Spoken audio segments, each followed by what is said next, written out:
The hallway of St. Clair's Academy smelled faintly of lemon polish and chalk dust, the kind of scent that clung to old school buildings and settled into the grooves of desks, lockers, and stair banisters. Every morning, long before the first bell rang, Ethan Cole walked through those echoing corridors with his mop and bucket, humming a tune only he knew, shoulders bent under the weight of both the janitor's keys jangling at his belt and the responsibility of raising a daughter on his own. At 35, Ethan's life had taken sharp turns he never expected. Once a promising young man who dreamed of teaching history, he had instead found himself juggling night shifts, lost dreams, and the heavy silence of a wife who left when their daughter was barely a toddler. But what anchored him through every storm was Lily, his 10-year-old daughter with wide hazel eyes and a smile that could make even the most broken days worth living.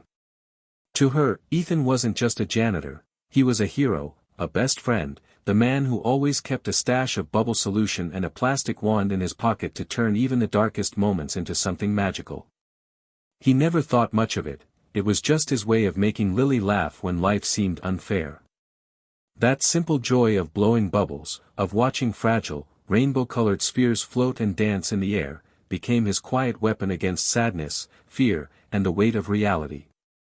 On a rainy Thursday morning, as the schoolyard filled with students hurrying under umbrellas, Ethan noticed something unusual near the front steps. A girl, slender, trembling, perhaps 12 or 13, sat on the edge of the stone wall, hugging her knees, her long hair plastered wet against her cheeks. Her sobs were quiet but raw, the kind of sound that carried even above the drizzle and the chatter of arriving students. Teachers walked by, glancing but not stopping, maybe assuming she was waiting for someone, maybe afraid of intruding. Ethan's instinct, sharpened by years of caring for a sensitive daughter, told him this was more than a bad morning. Without thinking, he set aside his mop, grabbed the little bottle of bubbles he always carried, and crouched near her.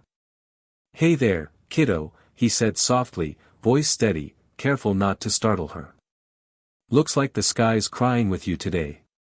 The girl sniffled, glanced at him warily, then buried her face back into her knees.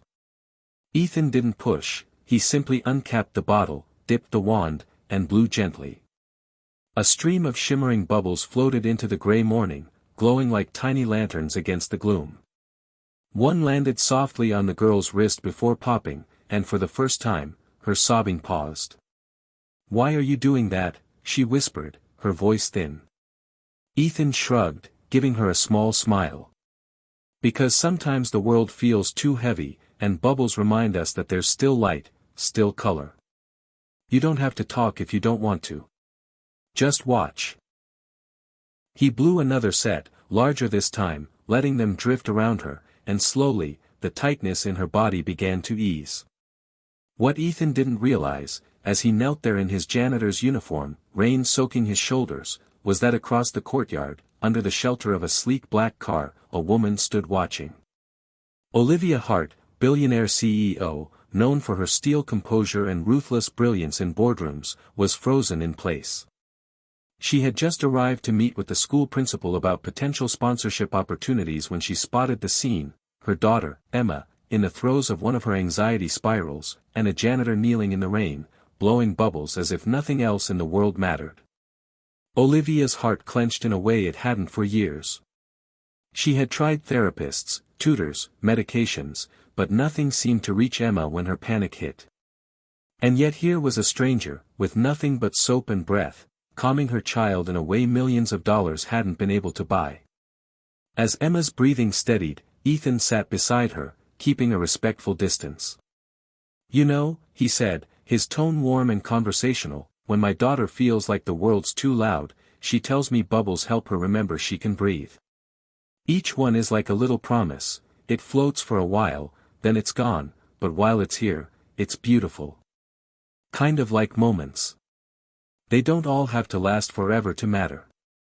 Emma glanced at him then, her tear-streaked face softening, curiosity flickering through her sadness.